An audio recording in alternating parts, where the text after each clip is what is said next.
Yes, sir. Like, thank you very much for letting me get a joint on there. Thank you for that knocker. I did produce a beat on the album. Y'all need to check it out. And on the Sacramento Beat last album, super producer J7, if you didn't know. But now you know. Yeah, exactly. Okay, so tell us about the new album.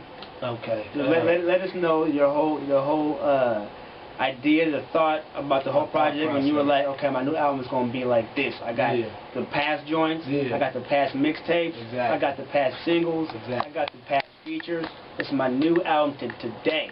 So let everyone know about Cant Knock The Hustle and the background behind that. I knew I had to go into everything that we do. It's just a progression from the last thing. First of all, we just keep getting better and better. That's our whole motto, is to continuously get better. So I knew I had to come better than the last time.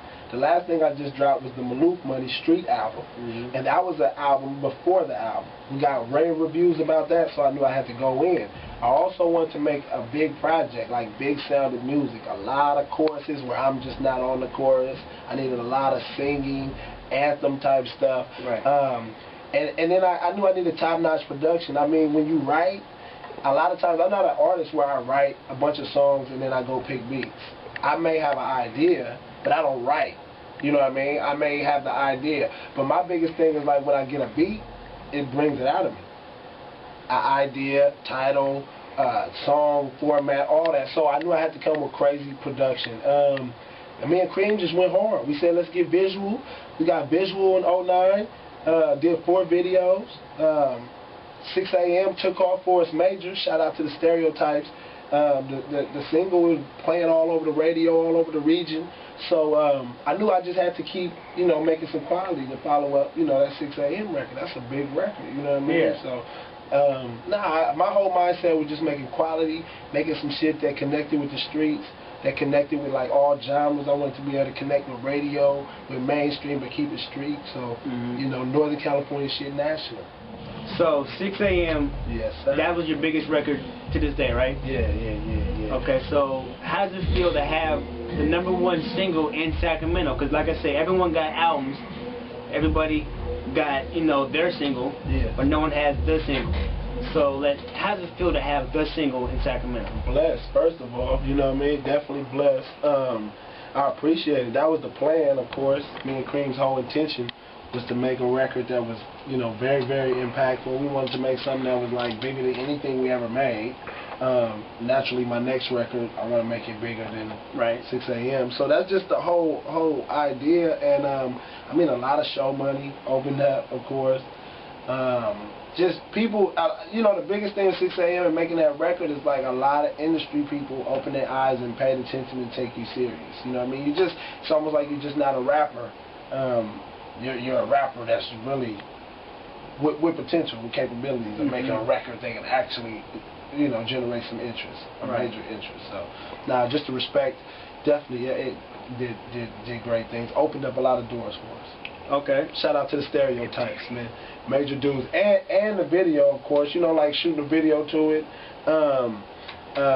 Like Shorty, Mofo, 103.5, like broke the record for us. So it's like, it opened up a lot of stuff. And then, like I said, shooting a video for it, us taking it to New York, dropping that off. Shout out to Chuck, Street Cred. Just being able to get on UMTV, get on MTV Jams. Yeah, you know what I mean? That was big. Real big. So is that the reason for the SMC deal? No, not at all. Okay. How did that go about? The crazy thing about SMC deal is we've been dealing with Will. Shout out to Will and Ralph for years. You know what I mean? They got a great thing going on over there. We figured at the time, and this was probably, I want to say, it was probably like the end of 2007. We needed to find a new place we could call home to take us to the next level. Right.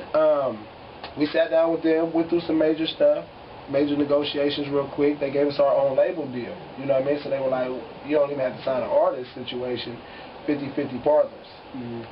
With that being said, they said now the next step is to bring us 2 records that we can take, to another level. You know what I mean? And me and Cream 100, once again, we just went crazy.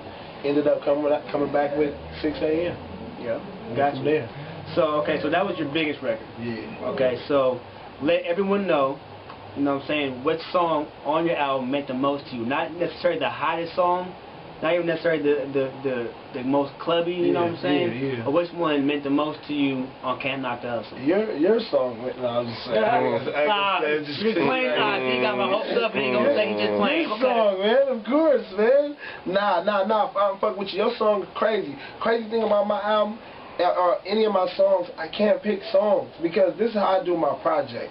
If you took one song, you wouldn't understand what I was doing with that one song. Like, I don't make songs to where they're like, oh my God, this is the wrong. I don't make music like that. I make some shit that makes sense with my projects. You know what I mean? Because I don't just release singles. You know what I mean? I try to release albums, and songs from the album get released. So with that being said, it's almost like you know, like your kid. Like everybody say, you can't pick your favorite kid. You know? Right. All them songs is crazy, but 6 a.m. and generally the single is the one song that we do take to separate from the project because it's the most representative, you know, or the most representative of the project. So I have to take 6 a.m. and say it was the one that just, like, it did so much for me. I got you. And you gotta be the record. With this particular album, you kept the features to a minimum. Definitely. You had Yuck, Fab, 211, Dub 20, Jacker. You know, so what made you pick? How do you pick your features? First of all, I pick my features when I hear a song. Like, I'm a dude who I do a lot of shows, and then I do visuals to my music. I do appearances and autograph signing. So I grew up too where you don't do songs, like every song you do, you don't call somebody to get on it. Right. You do, for every 9 songs you do, you call somebody to get on one. That's how I grew up. You know what I mean? That's how I see my music. You know what I mean? And like with my projects, like especially the Cant Knock The Hustle project, I pick people who I have relationships with, or I reach out to people who I want to build relationships with, people that I hear on the songs, you know what I mean, things like that. With this project, I wanted to keep it to a minimum. I think, like, pretty much, and don't quote me, but from here on out, I'm going to keep it to a minimum. And it may get more and more and more smaller, to the point where I'm just touring around the world on solo songs that were hits. Right. You know what I mean? As opposed to having features on songs and having to, you know, go through the business situation. Because I'm, like I said, I do so much business, so I'm just thinking of all the things that have to go through the process of getting people out to perform with you, get people in videos, get people, you know, appearance fees and appearance paperwork. And it's like, you know, at the end of the day, man, you know, this is our art, and I like to really convey my my ideas on music, you know, as opposed to, and I'm not against collabing, because I collab all day and I fuck with all artists, and I'm gonna continue to do that, you know what I mean?